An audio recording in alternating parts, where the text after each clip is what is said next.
"Excuse me," a woman whispered from behind. I turned to see an elderly lady with short gray hair and glasses. "The person behind you. They've been following you through every aisle." I glanced back casually. A tall guy with dark hair stood 3 people behind us looking down at his phone. Blue jacket, just like she'd said. I asked if she was sure, and she confirmed that she had noticed him following me from electronics to household goods and then to books, always maintaining the same distance. I thanked her for letting me know while trying to act normal and looking around for store security. At the cashier, I paid quickly, keeping an eye on Blue Jacket. He stayed in line, not watching me anymore. Maybe the woman was confused. Still, I hurried to the parking lot and loaded my car faster than usual. On the drive home, I kept checking my rearview mirror. No Blue Jacket, just my imagination running wild. I pulled into my apartment complex and grabbed only the essentials. Milk, eggs, bread, leaving the rest for later. My phone rang as I unlocked my door. Nathaniel, my ex-boyfriend from college, calling after 3 years of silence. When I answered, he explained that he needed to talk to me and asked if we could meet. After hesitating, I agreed to meet him at the park near the library on Wednesday. When Wednesday came, I arrived at the park 15 minutes early. I chose a spot near the fountain. Nathaniel appeared at exactly 2 wearing sunglasses despite the cloudy sky. He hugged me awkwardly and thanked me for meeting him. He admitted he'd been trying to figure out how to approach me. I pointed out that he could have texted first, and he confessed he wasn't sure I'd respond. After removing his sunglasses, he told me he'd seen something at my sister's wedding last month. Surprised, I asked how he was at Anne's wedding since he wasn't invited. He explained that his cousin Eugene is friends with Troy, Anne's husband, and he was Eugene's +1. When I asked why he didn't say hello, he revealed it was because he saw Sheila, my mother. I shook my head and told him that was impossible since my mother wasn't at the wedding and had died when I was 12. Nathaniel insisted that he knew what my mom looked like from photos and that the woman at table 8 was definitely her. Getting upset, I stood up and told him this was crazy. I explained that my mother was dead and I went to her funeral. He asked if I saw her body, and I told him it was a closed casket because she died in a car accident. As I grabbed my purse and started to leave, he called after me, saying she had looked right at him and recognized him from when we dated. I drove straight to Anne's place across town, my hands tight on the steering wheel. She opened the door wearing pajamas despite it being afternoon. I told her we needed to talk about Mom, and Anne went pale, asking what about her. When I mentioned Nathaniel saying he saw her at the wedding, Anne poured herself a glass of water and said he must be mistaken. I agreed that's what I told him too, but mentioned he seemed so sure. Anne sat at the kitchen table and started to reveal the truth. She didn't die in that accident. Dad made it up. They were getting divorced and Anne trailed off. She left us. Dad couldn't handle the truth, so he told us she died. I couldn't believe it, mentioning there was a funeral. Anne explained it was an empty casket and that Dad had paid the funeral director to go along with it. I walked out without another word, driving aimlessly until I found myself at Dad's house. He opened the door and took one look at my face. He immediately knew Anne had told me. When I asked how he could lie about something like that, he invited me in. "Your mother abandoned us for another man," Dad said. "I thought it would be easier for you girls to think she died a hero than to know she chose to leave." When I started to ask about all these years, he admitted he never expected her to come back, especially not to Anne's wedding. I stayed with Dad for hours, asking questions about Mom, about the lie, about what really happened. As the sun set, I drove to the supermarket, needing some time alone. I wandered through the aisles, grabbing random items. As I turned into the dairy section, I froze. A woman with familiar eyes studied the yogurt selection. Older, with different hair, but unmistakably my mother. First update.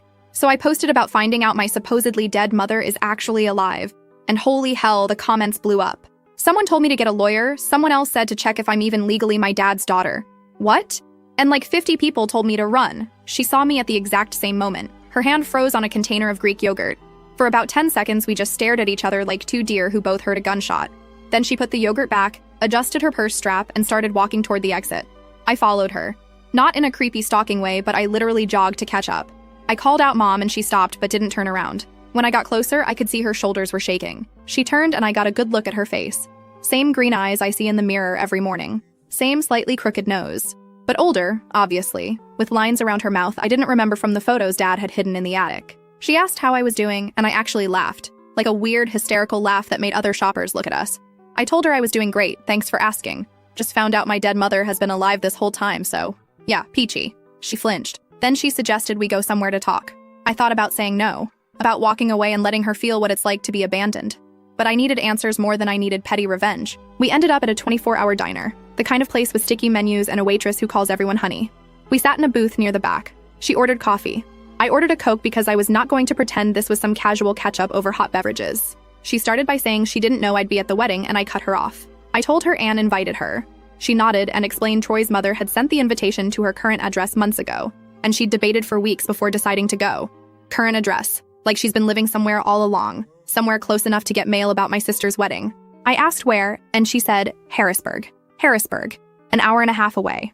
For 13 years, she'd been an hour and a half away. She told me she understood I was angry, and I said no. I don't think she does understand. I told her I cried myself to sleep for 2 years thinking she was dead. I told her I kept her photo under my pillow until I was 15. I told her dad had to get me therapy because I was having nightmares about car accidents. She started crying then. Real tears, not the pretty kind. The waitress brought our drinks and backed away quickly like she sensed the emotional warfare happening. My mother said she never meant for any of this to happen and that it was supposed to be temporary. She explained she'd left dad because he was controlling, because she felt suffocated, because she needed space to figure out who she was. She said she was going to come back for us, for me and Anne. I asked when, and she went quiet. Then she admitted, maybe 6 months after she left. Dad told her if she ever tried to contact us, he'd make sure we never wanted to see her again. He'd tell us she abandoned us for drugs, for another man, for money. He said he'd turn us against her completely. So she just gave up? That's what I asked. She just accepted it and moved on with her life? She insisted she didn't move on and revealed she kept track of us through mutual friends. She knew when I graduated high school, when Anne got into nursing school, when I got my job. She showed me her phone. She had photos. Photos of me from Facebook, from Instagram, from Anne's public posts. Years of photos she'd been collecting like some kind of digital scrapbook. It was creepy and sad and made me angrier somehow. I asked about the man Dad said she left for and her face changed. She confirmed there was someone. His name was Timothy and he worked with her. They'd been having an affair for about 4 months before she left. At least Dad hadn't lied about everything. She quickly added that Timothy and her didn't work out. It ended within a year. She said looking back she'd made terrible choices, that she'd been selfish and stupid and young. She was 32 when she left. Not exactly a teenager figuring out life. But here's where it gets messy. She told me she tried to reach out once. When I was 16, she sent a letter to our old house, but Dad returned it unopened. She tried calling from a new number, but Dad recognized her voice and hung up. She said she even drove by my high school one day, but saw me laughing with friends and decided I looked happy enough without her. I told her she doesn't get to make that call. She doesn't get to decide from a car window whether I needed my mother or not. She agreed. She said she was a coward, and that watching Anne get married, seeing how beautiful and grown she was, seeing me in the family photos on Troy's mother's Facebook, it broke something in her. She realized she'd lost 13 years she could never get back. I asked if she had other kids, and she said no. I asked if she was married, and she said no. I asked what the hell she'd been doing for 13 years, and she said working as a secretary, living alone in a one-bedroom apartment, and regretting every single day of her pathetic life. The bitterness in her voice when she said pathetic made me think maybe she wasn't lying about the regret part. We sat there for probably 2 hours. She told me about her life in Harrisburg, about her cat named Button, about how she volunteers at a food bank on Saturdays. Like these mundane details would somehow make up for everything. I asked if Anne knew she was alive before the wedding, and my mother hesitated. Then she admitted Anne had reached out to her 3 years ago. 3 years. Anne had been in contact with her for 3 years and never told me. I stood up so fast I knocked my Coke over. The waitress rushed over with napkins. I left cash on the table and walked out. My mother called after me, but I kept walking. I drove straight to Anne's apartment. It was almost 10 p.m., but I didn't care. I banged on her door until she opened it. She took one look at my face and knew. She tried to explain. She said Mom had found her on Facebook, that she'd been scared and confused, that she didn't know how to tell me. She claimed she'd wanted to protect me from getting hurt again. I asked how secret conversations with our supposedly dead mother for 3 years was protecting me. Anne started crying and said Mom had begged her not to say anything until she was ready. Ready for what? I asked. Ready to swoop back into our lives when it was convenient for her? Anne revealed Mom had been asking about me constantly. What I was doing, if I was dating anyone, if I was happy. Anne said she'd been giving her updates because it felt cruel not to. I told Anne what felt cruel was lying to my face for 3 years. Every time we had dinner, every holiday, every sister hangout where I'd mention Mom and get sad, Anne had known the truth and said nothing. Anne grabbed my arm and said I didn't understand the position she was in. She explained Mom was fragile, that she'd been in therapy, that she'd tried to end her life twice after leaving us. Twice. And Anne had been terrified that if she told me, I'd reject Mom, and Mom would try again. So I was supposed to fake happy reunion to prevent our mother from harming herself? That's emotional blackmail. Anne insisted that wasn't what she meant, but I was done listening. I told her I needed space and left. When I got home, there was a text from Nathaniel asking if I was okay. That he'd heard from Eugene I'd been asking around about the wedding. Word travels fast, apparently. I called him. I needed to talk to someone who wasn't lying to me. He answered on the first ring. I asked him to tell me exactly what he saw at the wedding. He described how he'd been sitting with Eugene at table 12 when he noticed a woman at table 8 who looked familiar. He said he'd thought maybe she was someone from college, but then he remembered the photos I used to keep in my dorm room. The one of my mom holding me as a baby. The way she smiled in photos, kind of shy, kind of sad. This woman had that same smile. He said he'd mentioned it to Eugene, who told him that was Sheila. that Troy's mom had invited her because apparently Troy's mom and my mom had been friends back in the day. Eugene hadn't realized the connection to me until Nathaniel explained. I asked why he waited 3 years to tell me, and he said he didn't wait 3 years. He said he tried to bring it up casually the week after the wedding, but I'd been weird and distant with him at the time. Then we broke up 2 months later, and he figured it wasn't his place anymore. Fair enough, I guess. Then he asked if I'd talked to her, and I told him, yeah, I had. He asked how it went, and I said, honestly, I have no idea. Part of me wants to tell her to stay in Harrisburg and leave me alone. Part of me has about 1,000,000 more questions. He said that made sense and that he was around if I needed to talk. It was nice. Uncomplicated. No hidden agendas. The next morning, I woke up to 17 missed calls from Anne and a voicemail from Dad asking me to call him back urgently. I called Dad first. He asked if I'd seen her, and I confirmed I had. There was a long silence. Dad said something I wasn't expecting. He told me Sheila had called him last night. After 13 years of silence, she'd called him and said she wanted to be part of our lives again. She wanted to make amends. She wanted a relationship with her daughters. And Dad? He'd told her no. He said he'd let her see Anne if Anne wanted that, but she needed to stay away from me. He told her I was doing fine without her and she'd caused enough damage. I asked him who the hell gave him the right to make that choice for me, and he went quiet. Then he said he was trying to protect me, just like he'd always done. I told him his protection had been lies for 13 years and hung up. Now everyone's trying to control this situation. Dad wants to keep her away. Anne wants to facilitate some happy reunion. Mom wants forgiveness and a do-over. But here's what nobody's asking. What do I want? I'm getting there, though. I'm figuring it out. Because there's something else. Something I haven't told anyone yet. When I was leaving the diner, I saw someone in the parking lot. Blue jacket guy from Costco. Standing by a silver car watching the diner entrance. And when I drove past him, I got a clear look at his face. He looked exactly like my mother. Last update. Okay, so the comments on my last post were wild. Half of you thought Blue Jacket Guy was a private investigator. The other half thought I was losing my mind. I called my mother the morning after I saw him and told her we needed to talk immediately. She asked if she could bring someone, and I said fine, whatever. An hour later, she showed up at my apartment with Sydney. He was tall for his age and looked so nervous I thought he might actually pass out on my doorstep. First thing he said was sorry for being a creep. He explained he'd been trying to work up the courage to introduce himself for weeks but kept chickening out. That day at Costco, he'd finally decided to do it. But then that elderly woman had called him out and he'd panicked. I asked my mother to explain, and she told me everything. She'd had Sydney 2 years after leaving us. His father Ronald had left when Sydney was a baby. She'd raised him alone in Harrisburg, which is only 90 minutes away. 90 minutes. For 13 years. But here's the thing, as she was explaining, I watched Sydney's face. He looked as lost as I felt. This wasn't some evil plan. These were just broken people who'd made mistakes and were trying to figure out how to fix them. I asked Sydney what he wanted from this, and he said, honestly, he just wanted to know his sisters. He'd grown up hearing about us, seeing old photos, knowing we existed but never being able to meet us. He said it had felt like having ghost siblings. Something about the way he said it got to me. Because I'd had a ghost mother and it had sucked. Sydney had ghost sisters. We'd all been haunted by people who were actually alive. I called Anne and told her to get to my apartment now. She showed up 20 minutes later, and when she saw Sydney, her eyes went huge. I introduced them, and Anne just stared for a minute before saying, holy shit, we have a brother. Sydney laughed nervously and said, yeah, surprise. Anne asked him a million questions. Where did he go to school? What grade was he in? Did he play sports? What was his favorite subject? She was in full nurse mode, trying to assess and organize and make sense of everything. We ordered lunch from this Chinese place nearby and sat around my coffee table eating lo mein and asking Sydney about his life. He told us he was in 10th grade, that he liked video games and basketball, that he'd always wanted siblings growing up. My mother sat quietly the whole time, barely eating, just watching the three of us talk. At one point, I caught her crying, and she quickly wiped her eyes and apologized. Anne asked her why she came to the wedding if she knew she might be seen. Our mother said she'd been invited by Troy's mother, who'd been her friend years ago. She'd debated for months before deciding to go. She said she just wanted to see us as adults, even from across a room. She'd planned to stay hidden, but Nathaniel had recognized her. I asked Sydney if he'd known about us his whole life, and he said yes. Our mother had told him when he was young that he had 2 older sisters she couldn't see. He'd asked why about 1,000,000 times, and she'd always said it was complicated, that she'd made mistakes she couldn't fix. Anne asked if our mother had been a good mom to him, and Sydney got quiet. Then he said she'd tried her best, but she'd been sad a lot.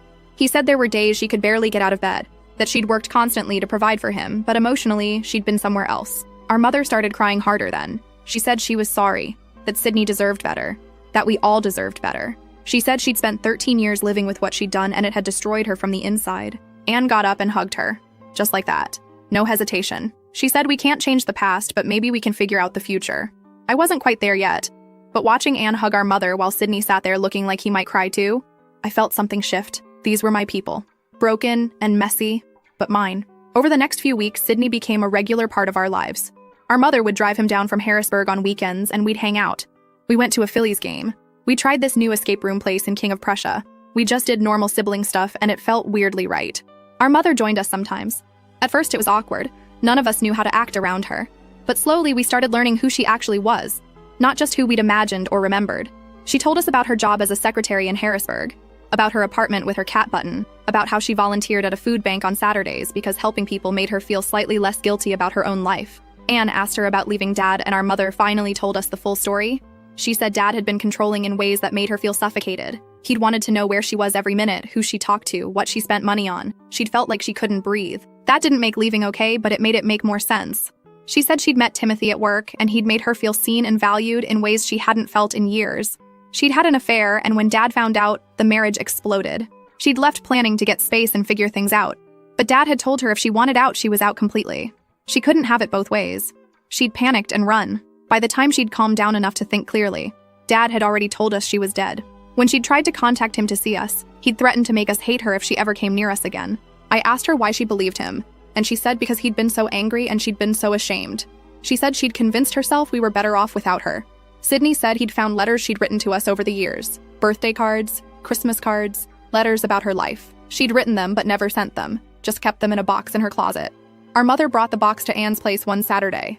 Inside were years of letters addressed to me and Anne, cards for birthdays we'd celebrated without her, little presents she'd bought but never given us, photos she'd collected from mutual friends. Reading those letters broke something in me, because I could feel her pain in every word. She hadn't forgotten us. She hadn't moved on. She'd been trapped in her own guilt and grief for 13 years. One letter from my 16th birthday said she'd driven by my high school that day and seen me laughing with friends. She wrote that I looked happy and beautiful and that maybe she'd made the right choice staying away. I cried reading that, because I hadn't been happy. I'd been pretending, performing, trying to be okay for Dad and Anne, while inside I was still that 12-year-old girl who'd lost her mother. Anne and I decided we needed to talk to Dad. Not to ambush him, but to help him understand what we were learning. We invited him to dinner at Anne's place. When he walked in and saw our mother sitting there, he stopped dead. Anne said we'd asked him here to talk, all of us together, like adults. Dad sat down stiffly.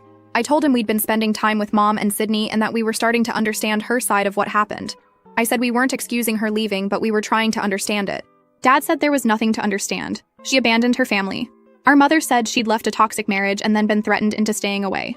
Dad said that was BS, that he'd only threatened to tell us the truth about her. Sydney asked what truth, and Dad said that she was a cheater who chose another man over her children. Our mother said yes, she'd had an affair, but she'd wanted to work things out and Dad had refused. He'd given her an ultimatum: stay and accept his conditions or leave and never come back. Dad said that wasn't how it happened. He said she'd been the one who left, who walked out the door and didn't look back. They argued back and forth like this for a while, and finally Anne shouted for both of them to stop. She said it didn't matter anymore who was right about what happened 13 years ago.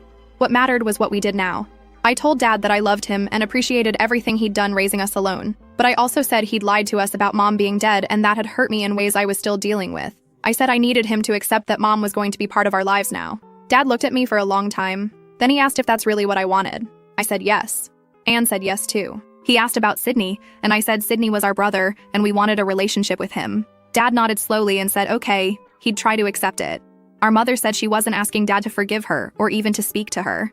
She just wanted a chance to know her daughters and for her son to know his sisters. Dad said fine, but he didn't want to be around for it. He'd respect our choices, but he couldn't watch her play happy family after everything she'd done. That hurt, but I understood. Some wounds don't heal just because everyone wants them to. Over the next 2 months, things started to feel more normal. Sydney and our mother started coming to Philadelphia more often, sometimes staying the weekend at a hotel nearby so Sydney wouldn't miss too much school. Having them visit regularly made everything easier. The four of us, me, Anne, Sydney, and our mother, started having regular Sunday dinners, sometimes at Anne's place, sometimes at mine, sometimes at this diner halfway between Philadelphia and Harrisburg. That became our regular spot. Our mother told us stories about her childhood, her parents who'd both passed away years ago, what she'd been like before she'd become the sad woman we'd known. Sydney told us about growing up in Harrisburg, about his friends at school, about learning to cook because our mother worked late shifts. Anne told stories about raising me after Mom left, how she'd tried to be like a second mother even though she was only 15. I told them about the nightmares I'd had for years, how I'd been afraid to love anyone because what if they disappeared too? One Sunday, our mother brought a photo album she'd kept hidden for years. Pictures of me and Anne as babies, as toddlers, family photos from before everything fell apart. Sydney had never seen them and he stared at the photos like he was trying to memorize them. There was one photo of all of us, Mom, Dad, Anne, and me at the beach. Anne was maybe 4 and I was 2. We were building a sandcastle and everyone was smiling. Our mother said that was the last good day she remembered before things started getting bad with Dad. Anne asked if she missed him, and our mother said sometimes. Not the angry version of him, but the man she'd married. The one who'd made her laugh and had held her when she was scared and had wanted to build a life with her. I realized then that my parents' marriage hadn't been all bad. There had been love once, before it turned into something toxic and painful. 3 months after that first meeting with Sydney, my mother did something unexpected. She asked if she could meet Nathaniel to thank him. She said if he hadn't recognized her at the wedding and told me, we might never have found each other again. I called Nathaniel and explained everything that had happened. He said he'd be happy to meet her. We all met for lunch in Center City. Me, Nathaniel, my mother, Anne, and Sydney. My mother thanked Nathaniel for speaking up, even though it had been awkward. She said she'd been terrified when he'd recognized her, but that it had led to getting her daughters back. Nathaniel said he was glad it had worked out. Then he said something that surprised me. He said he'd always felt guilty for not saying something sooner. That maybe if he'd reached out right after the wedding, things could have been resolved faster. I told him everything had happened in its own time and that was okay. After lunch, Anne pulled me aside and said she wanted to try something. She wanted to invite Mom and Dad to the same place and see if they could have a civil conversation. I said that was a terrible idea, but Anne insisted. She said we couldn't move forward with our family split down the middle. So we planned a family barbecue at this park near Anne's place. We invited everyone. Dad, Mom, Sydney, Troy, even Nathaniel since he'd been part of the story. We figured in a public place with other people around, Dad and Mom would have to be civil. The day of the barbecue, I was so nervous I almost canceled. But Sydney sent me a text saying we could do this, that it was time to try. Dad showed up first, then Mom arrived with Sydney. They stared at each other across the picnic area for a minute before Dad walked over. He didn't hug her or anything, but he said hello and asked how she was doing. She said she was okay and asked about him. He said he was fine, that retirement was treating him well. It was awkward and stiff, but it was something. We grilled burgers and hot dogs, we played frisbee. Sydney challenged Dad to a game of horseshoes, and Dad actually smiled. At one point, I saw Dad and Mom standing near the grill talking quietly. Not yelling, just talking. When I walked over, Dad was telling her about his new hobby, woodworking. Mom was saying she'd always wanted to learn that. Dad said maybe Sydney would be interested in learning sometime, that it was good for kids to know how to build things with their hands. It wasn't forgiveness, but it was a start. As the sun started setting, we all sat around the picnic table eating watermelon. Anne said we should do this regularly, that Sunday dinners were great, but we needed bigger family gatherings too. Everyone agreed. Even Dad nodded. Our mother said she wanted to say something. She said she knew she'd hurt everyone at that table in different ways. She said she was sorry for leaving, for staying away, for all the years we'd lost. She said she couldn't change the past, but she wanted to be part of our futures if we'd let her. Dad didn't say he forgave her, but he said we'd all made mistakes, and that life was too short to stay angry forever. He said for the sake of his daughters, and for Sydney, who was just a kid caught up in all this mess, he was willing to try to move forward. Mom started crying again, but this time they were happy tears. Last week was my birthday, and for the first time in 13 years, my mother was there to celebrate it. She brought me a cake she'd baked herself, chocolate with raspberry filling, which was my favorite as a kid. The fact that she remembered made me cry. We took a family photo that day. All of us. Dad, Mom, Anne, Troy, Sydney, and me. It was the first photo of all of us together since I was 12. I printed that photo and put it on my fridge. Sometimes I look at it and can't believe this is my life now. That my dead mother is alive. That I have a brother. That my broken family is slowly piecing itself back together. To that elderly woman at Costco, thank you. You saw someone following me and you spoke up. You had no idea what you were setting in motion, but because of you, I got my mother back. I found a brother I didn't know existed. And to everyone who commented on my posts, thank you for letting me vent and process this insanity.